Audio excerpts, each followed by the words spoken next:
Guys सदर जोड़ पे भगवानपुर शालामार बाग द्रोगे वाले हरबंसपुर जलमपुर बावटापुर बाबडाटाउन ब्लडशेटाउन ग्रीनटाउन टाउनशिप स्टेशन यहाँ सबसे होता हुआ मैं हूँ आपका अपना एसएन। जी हाँ बिल्कुल, आज मैं लेके आया हूँ आपके लिए असल रियलिटीज जो मेरे साथ हो चुकी हैं। असल में मेरा काम है करीम उबर चलाना। मैं पिछले 4 या 5 सालों से करीम और उबर के साथ काम कर रहा हूँ। इस दौरान मेरे साथ वो वाकया पेश आए कि जो मैं आपको अगर शेयर करता हूँ आई थिंक सो बड़े इंटरेस्टिंग, तो कुछ अच्छे कुछ बुरे। लोग कहते हैं बादाम खाने से अक्ल आती है, लेकिन मेरा कहना है कि बादाम खाने से अक्ल नहीं आती, शायद गाड़ी चलाने से अक्ल आती है। क्योंकि साथ गाड़ी चलाना मेरी नज़र में ना बुक पढ़ने के जैसा है। एक नॉलेज, एक नई चीज़ें मिलती हैं आपको, नई चीज़ें। ये दुनिया के साथ जब आप काम करते हो ना तो आपको हर रंग का बंदा मिलता है। वही रंग बंदों की मैं बात करना चाहूँगा आप लोगों के साथ आज। यार पहली स्टोरी की तरफ चलते हैं और बात करते हैं। ये बात है 2016 की, जब मैं कोई नया करीम उबर में एंटर हुआ था। अच्छा, मैं तब किसी की गाड़ी चलाता था, किसी बंदे की। यार वो गाड़ी थी टोयोटा प्रियस। अब आपको पता है कोई पाकिस्तान में ऐसी गाड़ियों की भाई बड़ी डिमांड है और ये सीन है, आपको जो सीन चलता है आपको भी गाड़ियों के काम उस तरह महंगे हैं। खैर वो मैं गाड़ी चलाता था, प्रियस थी मेरे पास और बड़ी गाड़ी थी। तो आपको पता है कि थोड़ा बहुत अंदरून जगह भी है लाहौर में, तो जहाँ पे गाड़ी एंटर करने से हम लोग को मौत पड़ती है। तो अक्सर आप लोगों के साथ भी कुछ कैप्टन्स या कुछ ड्राइवर्स लड़ते होंगे। तो बात करता हूँ मैं, मुझे ना एक राइड आई सुबह फर्स्ट टाइम। अब वो राइड आई कोई 12 का टाइम था, कोई मैं उठा हूँ और मैं जब काम पे निकला हूँ तो मैंने देखा मुझे राइड आई है। मैं राइड उठाई है और मैं सीधा कस्टमर की लोकेशन पे, और मैं कस्टमर की लोकेशन पे गया हूँ तो वहाँ पे ना एक जच्चा बच्चा सेंटर था, यानी कि डिलीवरी वाला सीन था, कोई सीन। खैर मैं हॉस्पिटल के बाहर पहुंचा हूँ, मैंने कॉल की, आंटी आई हैं, कहती बेटा यार गर्मी बहुत है, आस्था है बहुत गर्मी। अच्छा, मैं कहती बेटा आप पहुंच गए? मैं कहा जी आंटी मैं बाहर खड़ा हूँ तो आप आ जाए। तो कहती चले बेटा हम आ रहे हैं। लोग 5 मिनट लग गए, वो लोग आए हैं। एक मेरे जितना ही बॉय था आगे, उसने बाबा जी मुझे इतने बड़े वो सामान था उनका, कोई इस तरह का कोई आई थिंक सो उनका कोई केस था, वो बेबी हुआ था उनकी तरफ, तो वो हॉस्पिटल से उनको छुट्टी हुई थी। लो जी वो आया, उसने मुझे ला के ना बास्केट्स वगैरह, उसने जो भी सामान था घर का उसने मुझे दिया। मैंने खुद पकड़ के डिग्गी में रखा सारा, उनको बिठाया क्योंकि पेशेंट थे। पेशेंट हमारे लिए बहुत खास होते हैं क्योंकि पेशेंट के साथ बंदा थोड़ा कॉम्प्रोमाइज़ करना पड़ता है। अच्छा जी, बात यहाँ पे ख़त्म हुई। उस्ताद जी मैंने ना उनको पिक की और उन्होंने कहा बेटा हमने ना फलानी जगह पे जाना है, मुगलपुरे वाली साइड पर, ये अंदर जाके ना काफ़ी।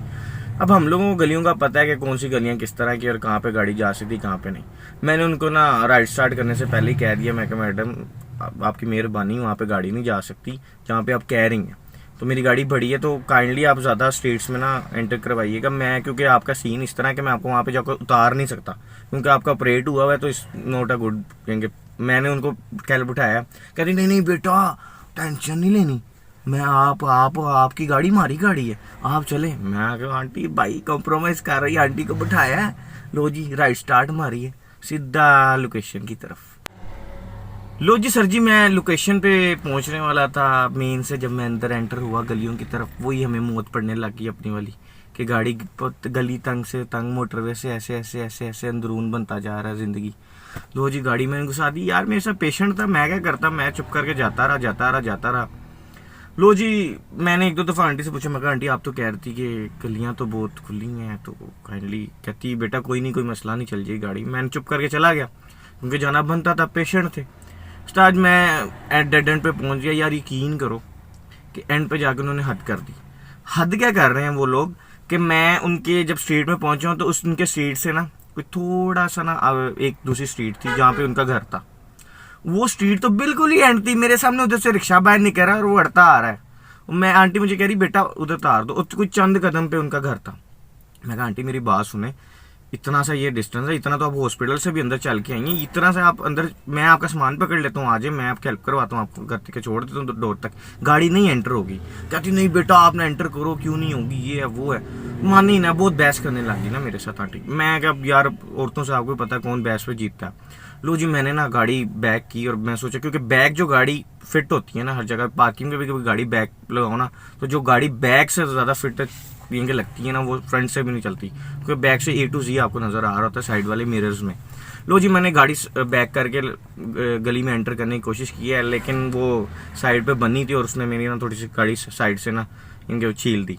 अब मुझे वो जब गाड़ी लगी है ना तो मुझे थोड़ा सा मेरा बीपी आई। मैं कहा आंटी मेरी बात सुने, मेरी गाड़ी बहुत महंगी है और इसका काम बहुत भी महंगा है, तो आप काइंडली आप उतर जाए, मैं आपके साथ खुद चलता हूँ, इतना इतना सा डिस्टेंस है, थोड़ा सा डिस्टेंस है, मैं आपके साथ जाकर ना आपको घर में ड्रॉप कर देता हूँ, क्योंकि मैं आपका सामान उठा लेता हूँ, आप बच्चे को पकड़ के आ जाए। साथ 2 को आंटियाँ और भी थी, कल ही नहीं थी आंटी, साथ वो जो मेरे जितना लड़का था वो जनाब भाई आगे चौड़े होकर बैठे हुए हैं, ना कोई बात कर रहे हैं, ना कोई चक्कर है, ना कोई समझ रहे हैं। उसके साथ मैं बात भी नहीं कर रहा, मैं कहा भाई उसको समझ ही नहीं आ रही, वो उसके सामने बेबियाँ बहस कर रही हैं, लेकिन खैर मेरी गाड़ी लगी, मैं तप गया। मैं कहा आंटी काइंडली मैं नहीं जा सकता, आपकी मेहरबानी। लो जी, इतनी सी बात हुई है। आंटी से मेरी बहस चल ही रही है, तो उतनी देर में ना उसी आंटी के घर से ना एक अंकल बाहर आ गए। तो ये अंकल का विड और दाढ़ी रखी हुई है, मौलवी साहब लग रहे थे, लेकिन इतने बूढ़े नहीं थे, सही अंकल थे। लो जी, वो आ गए मेरे पास और मुझे कहते हैं हाँ जी की हुआ है पंजाबी में। मैं कहा अंकल वो गाड़ी गली में नहीं घुसेगी, तो काइंडली मैं नहीं आ सकता, वो आगे मेरी गाड़ी लग गई साइड से, तो मैं नहीं अंदर कर रहा। तो लो जी, मैं समझा यार ये बंदा है, बंदा बात समझेगा क्योंकि फीलिंग समझता है। तो लो जी उस्ताद जी वो तो उल्टा ही सीन। अंकल साहब कहे हैं लै मैं वेखना तू कैਵੇਂ क्यों नहीं आंदा गड्डी है, तू अज वाड़ेगा गड्डी। पंजाबी में ना बड़ा लूज सी लैंग्वेज वो यूज़ कर रहे थे, तो मुझे कहते तू गड्डी च वाड़ेगा उस्ताद जी। मैं कहा अंकल जी अगर तो ये बात है ना तो फिर मैं अंदर गाड़ी नहीं घुसा रहा, मेरी गाड़ी लग चुकी आ गई और मैं और नुकसान नहीं करना चाहता, तो काइंडली आप उतरे। आप कहते उतनी देर में जो मेरे साथ लड़का बैठा था उसको अंकल के कह रहे हैं लो जी इसको बिल ना दी, इसका जो बिल बना ना उसको ना दी। जब उन्होंने ये बात की ना तो मुझे बड़ा ना गिल्टी सा फील हुआ। मैं कहा अंकल मेरी बात सुने, अब आप अपना बिल अपने पास रखें और आप उतरे, मैं नहीं। मैंने उनका सामान पकड़ कर ना नीचे रख दिया। मैं कहा अब मैं नहीं जा रहा, आप खुद ही चले जाएं, आप लोगों को तमीज़ ही नहीं है बात करने की। लोग जी भी इतनी बात ही, मैंने बात ख़त्म करने वाली की। मैं कहा अंकल जी मेरी बात सुने, आप बिल ना दें, आप चले जाएं। अभी मैं इतनी बात कर ही रहा हूँ, गली में ना उनकी एक रिक्शा खड़ा हुआ था। अंकल ने क्या किया है, रिक्शा पकड़ा और मेरी गाड़ी के पीछे ला के खड़ा कर दिया, और आगे से क्या कह रहा है कि तू आया तो अपनी मर्जी ना ले, तू जाएगा मेरी मर्जी ना ऐ ओए। अंकल देखें मैंने आपसे बहस करने वाली बात नहीं की, आप बिल भी ना दें, आप उतने मेहरबानी। लो जिस ताजी वो मेरे से लड़ने नहीं लग गया, उसने मेरे पीछे ला के ना गाड़ी के रिक्शा पर खड़ा कर दिया, कहता हूँ तू गाड़ी कट के खा। ताजी वहाँ से मेरा बीपी आई। मैंने फिर फ़ोन किया अपने दोस्त को, मैंने उसको कहा कि भाई आओ और इनकी ये फड्डा शड्डा हो गया तो पहुंचो, ये सीन है। तो जी अभी मैं फ़ोन पे बात कर ही रहा हूँ तो उधर से दोस्त निकल है मेरे बाइक पर, उनको मैंने लाइव लोकेशन शेयर किया। जनाब मैं वो गलियों में था, यकीन करो उनको मेरी लोकेशन ही नहीं मिल रही कि मैं खड़ा किधर हूँ। लो जी वो लब लब थक गए। उतनी देर में ना थोड़ी देर बाद अंकल आया, उसने गाड़ी रिक्शा साइड पे किया और चुप करके अंदर चला गया। तो इस ये इनकी कहानी का मकसद ये था, ये वाकये का मकसद ये था कि अगर मैं अंकल के साथ उस टाइम उधर उलझता ना, ये बहस था बहुत ज़्यादा, तो नुकसान मेरा था, क्योंकि मेरे पास थी मेरी प्रॉपर्टी, मेरी गाड़ी। अंकल उनका मोहल्ला था, गलियां छोटी थी, मुझे तो रस्तों का भी नहीं सही याद था उस टाइम।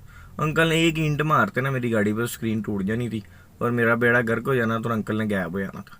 यानी कि मैंने इस चीज़ से ये सीखा कि किसी के साथ बहस नहीं करनी चाहिए, प्यार से अगले को हैंडल करो और जान छुड़ाओ वहाँ से और निकलने वाली बात की जाए। अगर बंदा ज़्यादा अपने आप को समझने का मैं फन्ने खाऊं, नहीं भाई उसमें अपना नुकसान है। इस तरह की स्टोरीज हमारे साथ कोई अच्छे लोग भी मिलते हैं, कोई बहुत बुरे लोग इस तरह के। तो आगे मैं इससे भी अच्छी अच्छी स्टोरीज़ हैं मैं आपके साथ शेयर करूंगा जो मेरे साथ वाक़या हो चुके हैं। इसके साथ मेरी इजाज़त दीजिए। अगर ये अच्छी लगी हो तो मेरा चैनल सब्सक्राइब करें और इसको लाइक करें ताकि आने वाली हर वीडियो आप तक पहुंच सके। जी शुक्रिया।